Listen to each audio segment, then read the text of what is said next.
Hello students, welcome back to Vandana's tutorial.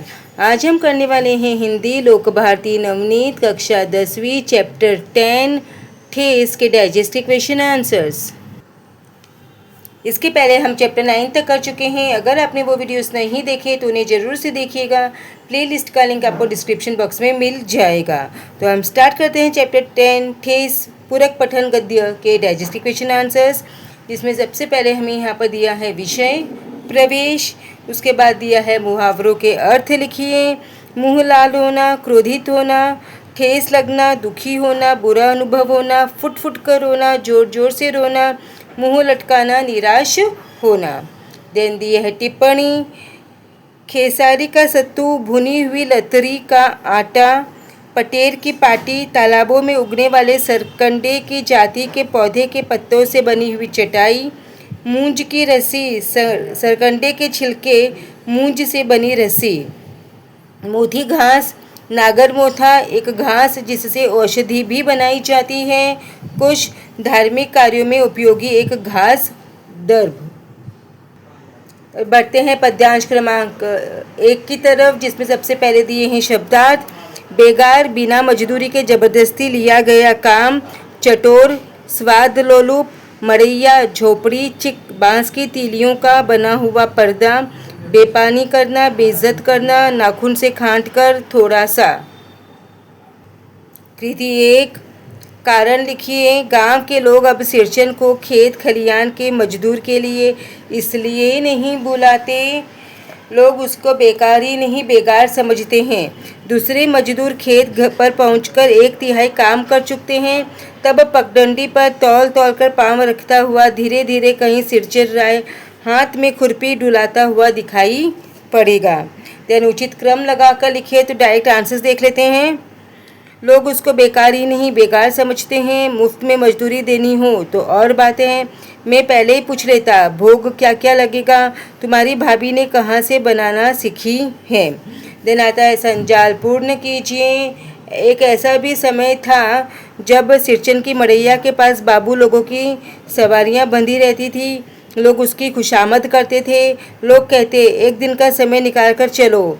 लोग कहते अब तो तुम्हारे ही हाथ में यह कारीगिरी रह गई है। सिरचन को लोग कहते मुफ्तखोर, काम चोर। देन एक शब्द में उत्तर लिखिए। बिना मजदूरी दिए जबरदस्ती कराया जाने वाला काम, बेगार। बांस की तीलियों से बना पर्दा, चिक। देन बढ़ते हैं स्वमत की तरफ। कला और कलाकार का सम्मान करना हमारा दायित्व है। इस कथन को अपने विचारों में शब्दबद्ध कीजिए। हमारे जीवन में कला का बहुत महत्व है। कला के द्वारा कलाकार अपने भावों को अभिव्यक्ति करता है। कला कलाकार की उच्चता प्रदान करती है। कला अनेक प्रकार की होती है। कोई विशेष वस्तु बनाने में महारत हासिल करने की कला, संगीत कला, गायन कला, वादन कला, नृत्य कला, लेखन कला, अभिनय कला, नाट्य कला, चित्रकला तथा वास्तुकला आदि इनमें से कुछ प्रचलित कलाएं हैं। इसी तरह और भी कई कलाएं हैं। प्रत्येक कला को सीखने के लिए कलाकार में अद्भुत लगन और साधना की आवश्यकता होती है। कला का प्रशिक्षण लेना किसी तपस्या से कम नहीं होता। वर्षों के निरंतर रियाज और अभ्यास के बाद कोई कलाकार निखर कर आता है। इन कलाओं और कलाकारों से समाज लाभान्वित होता है। कलाकारों की लगन, साधना और तपस्या लोगों के लिए प्रेरणादायी होती है। इसलिए कला और कलाकार का सम्मान करना हमारा दायित्व हो जाता है। बढ़ते हैं गद्यांश क्रमांक 2 की तरफ। जल्दी से देख लेते हैं शब्दार्थ। तन्मयता, लगन, मुंहजोर, मुंहफट, झाला, तीखापन, अध कपाली दर्द, आधे सिर में होने वाला दर्द, मोथी एक प्रकार की घास, शीतल पाटी, चटाई, मूंज एक प्रकार का तृण, घास, बेकाम, अनुपयोगी, बेकार। फिर हम बढ़ते हैं कृत्य पूर्ण कीजिए की तरफ। तो पहला है सिरचन का काम करने का ढंग ऐसा था। एक एक मोथी और पटेर की बड़ी जतन से कुच्ची बनाता। कुच्चियों को रंगने से लेकर सुतरी सुलझाने में पूरा दिन समाप्त। नेक्स्ट, सिरचन का मेहताना, पेट भर खाना, एक आध पुराना धुराना कपड़ा। देन गलत वाक्यों को सही करके लिखिए। तो दूध में कोई मिठाई न मिले तो कोई बात नहीं, किंतु बात में जरा भी झाला सिरचन नहीं बर्दाश्त कर सकता। आज तो अब अधकपाली दर्द से माथा टनटना रहा है। थोड़ा सा रह गया है, किसी दिन आकर पूरा कर दूंगा। देन तीसरा है सिरचन को आने वाले काम मोती घास और पटेर की रंगीन शीतलपाटी बनाना, बांस की तिलियों की झिलमिलाती चिक बनाना, भूसी चुन्नी रखने के लिए मूंज की रस्सी के जाले बनाना, सतरंगे डोर के मोढ़े बनाना। इसके बाद में आता है आकृति पूर्ण कीजिए। सिरचन जाति का यह है कारीगर, बिना इसके पेट भर भात पर काम करने वाला कारीगर मजदूरी। सिरचन को लोग यह भी समझते हैं चटोर। ऐसे में बहुत से काम हैं जिन्हें इसके सिवा गांव में कोई नहीं जानता। सिरचन कृति पूर्ण कीजिए। काम की तन्मयता में बाधा पड़ने पर सिरचन की प्रतिक्रिया, फिर किसी दूसरे से करवा लीजिए काम। सिरचन मुंहजोर है, कामचोर नहीं। देन सिरचन को आकर्षित करने वाली चीज़ें, दही की कड़ी, मलाई वाला दूध। देन सिरचन के स्वयं के बारे में विचार, वह मुंहजोर है, कामचोर नहीं। देन जोड़ियाँ मिलाइए। बांस की तिलियाँ, झिलमिलाती चीख, सतरंगी डोरे मोढ़े, मूंज की रस्सी, बड़े बड़े जाले, ताल के सूखे पत्ते, छतरी टोपी। कृति 2 स्वमत अभिव्यक्ति। कार्य में तन्मयता लाती है सफलता। विषय पर 25 से 30 शब्द में अपने विचार लिखिए। कोई कार्य करने और तन्मयता से काम करने दोनों में फ़र्क होता है। साधारण ढंग से कोई कार्य करना किसी काम को जैसे तैसे पूरा कर देना होता है, जबकि तन्मयता से काम करने का मतलब है किसी काम को रुचि से, उसके प्रत्येक अंग पर बारीकी से ध्यान देकर श्रेष्ठतम ढंग से करना। इस तरह का काम तब होता है जब काम करने वाला व्यक्ति उसमें तल्लीन होकर काम करता है। तल्लीनता से काम करने पर व्यक्ति में निपुणता आती है और वह अपने काम में विशेषज्ञता प्राप्त कर लेता है। विशेषज्ञ व्यक्ति अपने क्षेत्र के सफल व्यक्ति कहे जाते हैं। ऐसे सफल व्यक्ति शिक्षा, राजनीति, व्यवसाय, तकनीक और समाज सब जगह दिखाई देते हैं। ये सब अपने क्षेत्र में तल्लीनता से कार्य करने के कारण सफल हुए हैं। इनसे हमें शिक्षा लेनी चाहिए और अपना काम तल्लीनता से करना चाहिए। बढ़ते हैं गद्यांश क्रमांक 3 की तरफ। देखते हैं शब्दार्थ। बैरंग बिना टिकट वाला लगा, तुरंत, तैनात, नियुक्त, तीली, मोटी सिंक, सलाई, कमानी, लचीली एवं झुकाई हुई कीली, धुरी, खूंटी, झब्बा, गुच्छा, सुतली आदि में लगाया जाने वाला फुंदना, मूंगिया, मूंग के आटे से बना पदार्थ। देन हमारा आता है संजाल पूर्ण कीजिए। मानो की विदाई के 1 सप्ताह पहले ही लेखक की माँ ने यह कह दिया। काम के बदले नई मोहर छाप वाली धोती की बात की। सिरचन को काम पर तैनात करवा दिया। मन लगाकर काम करने की हिदायत दी। देन वाक्यों को उचित क्रम में लगाकर लिखिए। तो आंसर्स देखते हैं डायरेक्ट। रंगीन सुतलियों में झब्बे कर सिरचन चिक बुनने बैठा। मंजली भाभी से रहा नहीं गया। मानू दीदी काकी की सबसे छोटी बेटी है। मंजली भाभी का मुंह लटक गया। देन कारण लिखिए। मंजली भाभी का मुंह लटक गया। तो आंसर इस मंजली भाभी का प्रस्ताव सुनकर सिरचन ने कहा कि बहुरिया, मोहर छाप वाली धोती के साथ रेशमी कुर्ता देने पर भी ऐसी चीज़ नहीं बनती। मानू दीदी का दूल्हा अफसर है। सिरचन की बात सुनकर मंजली भाभी का मुंह लटक गया। देन वाक्य पूर्ण कीजिए। मानू के दूल्हे ने पहले ही बड़ी भाभी को लिखकर चेतावनी दे दी है।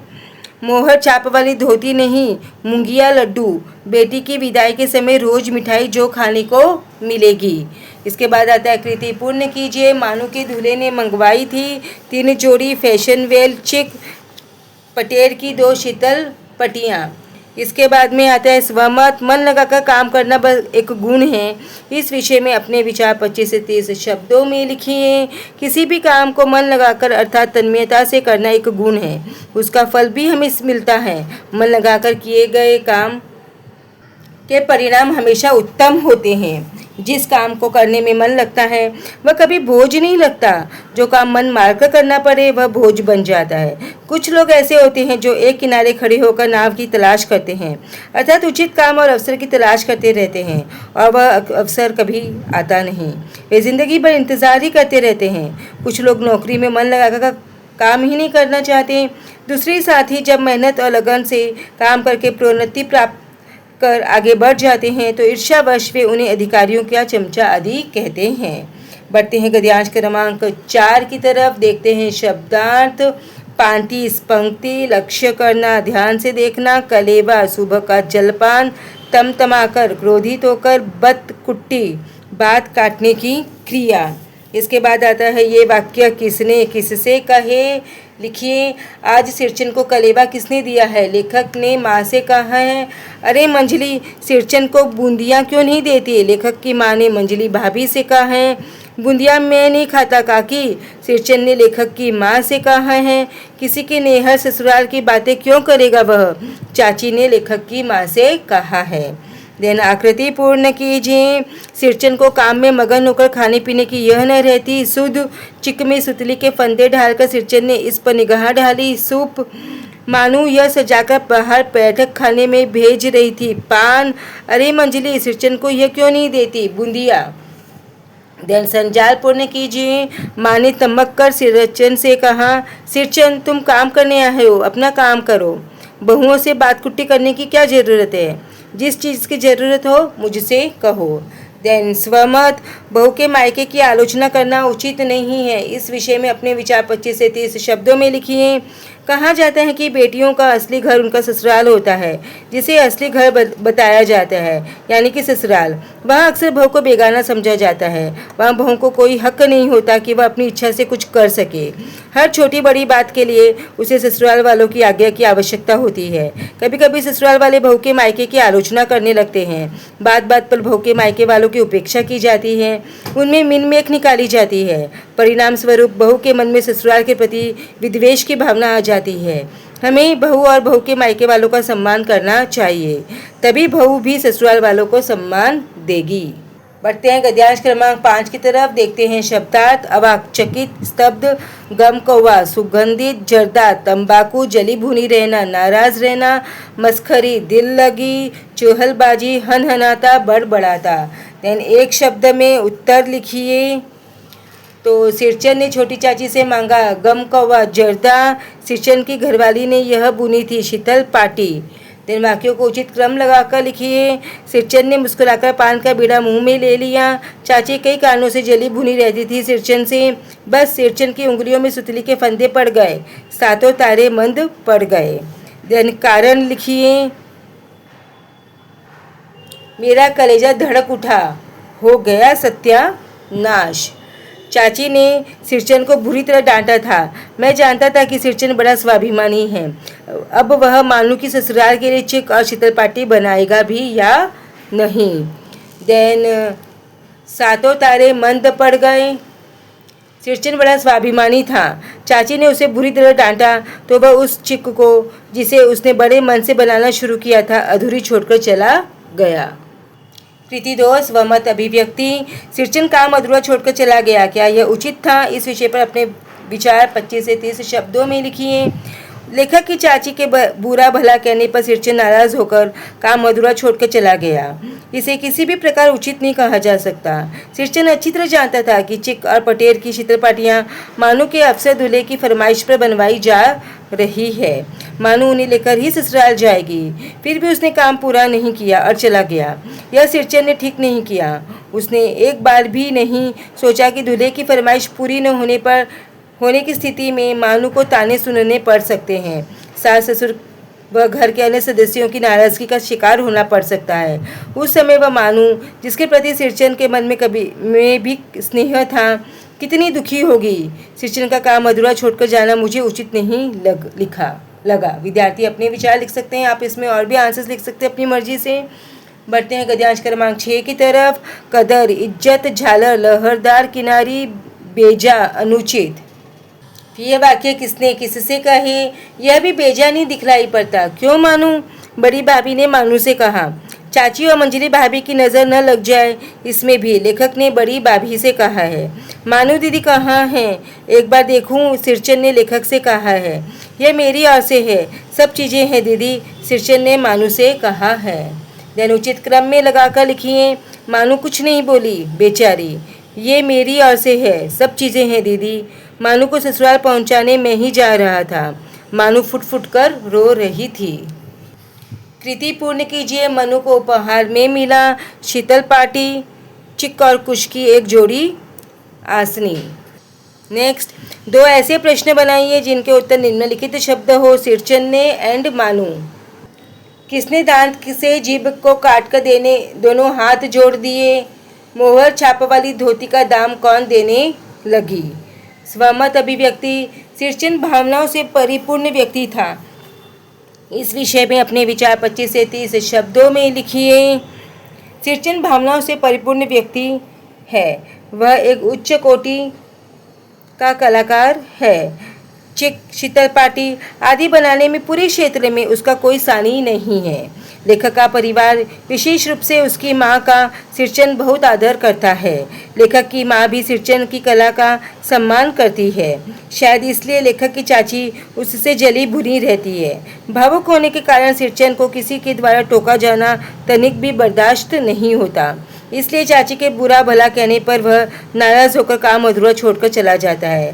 परंतु सिरचन जानता है कि चिक, शीतल पाटी आदि सभी चीज़ों के लिए मानू के अफसर पति ने फरमाइश की थी। उसे मानू से स्नेह था। अतः नाराज होने के बावजूद वह मानू के लिए वे सारी चीज़ें बनाता है और इतनी सुंदर कि लेखक भी उसकी कारीगरी देखकर दंग रह जाता है। सिरचन स्वयं उन्हें लेकर स्टेशन जाता है। मानू जब माँ द्वारा कही गई मोहर छाप वाली धोती का दाम सिरचन को देना चाहती है तो वह दोनों हाथ जोड़कर मना कर देता है। इसके बाद में है भाषा बिंदु। काल परिवर्तन कीजिए। अली घर से बाहर चला जाता है। सामान्य भूतकाल, अली घर से बाहर चला गया। आराम हराम हो जाता है। पूर्ण वर्तमान काल एवं पूर्ण भविष्य काल। आराम हराम हो गया है। आराम हराम हो चुका होगा। सरकार एक ही टैक्स लगाती है। सामान्य भविष्य काल, सरकार एक ही टैक्स लगाएगी। आप इतनी देर से नापतोल करते हैं। अपूर्ण वर्तमान काल, आप इतनी देर से नापतोल कर रहे हैं। वे बाजार से नई पुस्तकें खरीदते हैं। पूर्ण भूतकाल एवं अपूर्ण भविष्य काल, उन्होंने बाजार से नई पुस्तक खरीदी थी। वे बाजार से नई पुस्तक खरीदते रहेंगे। वे पुस्तक शांति से पढ़ते हैं। अपूर्ण भूतकाल, वे पुस्तक शांति से पढ़ रहे थे। सातों तारे मंद पड़ गए। अपूर्ण वर्तमान काल, सातों तारे मंद पड़ रहे हैं। मैंने खिड़की से गर्दन निकाली, झिड़की के स्वर में कहा। अपूर्ण भूतकाल, मैं खिड़की से गर्दन निकालकर झिड़की के स्वर में कह रहा था। नीचे दिए गए वाक्य का काल पहचान कर निर्देशानुसार काल परिवर्तन कीजिए। मानू को ससुराल पहुंचाने में ही जा रहा था। अपूर्ण भूतकाल। सामान्य वर्तमान काल, मानू को ससुराल पहुंचाने में ही जाता हूँ। सामान्य भविष्य काल, मानू को ससुराल पहुंचाने में ही जाऊंगा। अपूर्ण भविष्य काल, मानू को ससुराल पहुंचाने में ही जाता रहूँगा। पूर्ण वर्तमान काल, मानू को ससुराल मैंने ही पहुंचाया है। सामान्य भूतकाल, मानू को ससुराल पहुंचाने में ही गया। अपूर्ण वर्तमान काल, मानू को ससुराल पहुंचाने में ही जा रहा हूँ। पूर्ण भूतकाल, मानू को ससुराल पहुंचाने में ही गया था। पूर्ण भविष्यकाल, मानू को ससुराल पहुंचाने में ही जा चुका हूँगा।